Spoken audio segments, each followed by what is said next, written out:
Good evening, everyone. Hundreds of teens are being interviewed to find the shooter who killed Purcell Marion soccer player Kelsey Crow.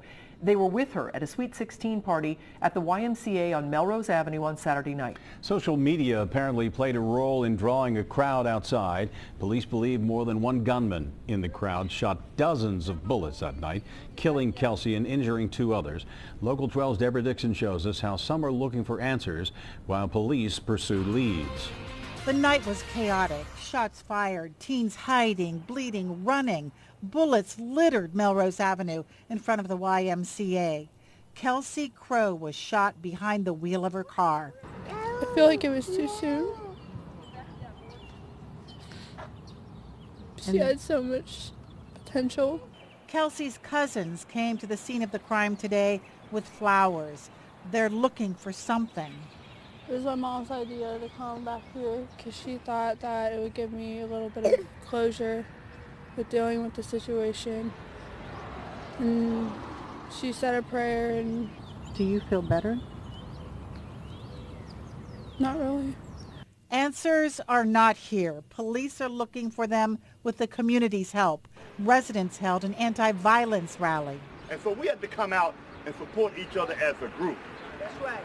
Because if they come for you today, and you tomorrow, and you next week, if I don't stand up for you, who's going to be there when they come for me? Pastor Mingo thinks the community will identify and turn in the shooters. You have to make an example of people who do things like this, because this is just plain evil.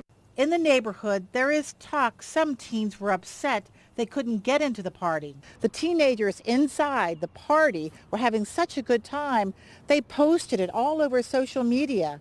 When other teenagers showed up, they weren't allowed in. Social media was used to advertise the party. It drew a lot of people, upwards of a couple of hundred people.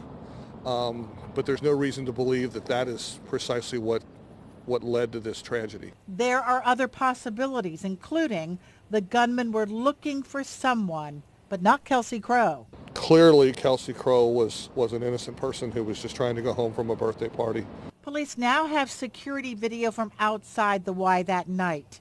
Colonel Whalen hopes the answers to so many questions are caught on camera. Deborah Dixon, Local 12 News. Purcell Marion students will return to class tomorrow after spring break. Grief counselors will be available. Kelsey Crow will be buried on Monday.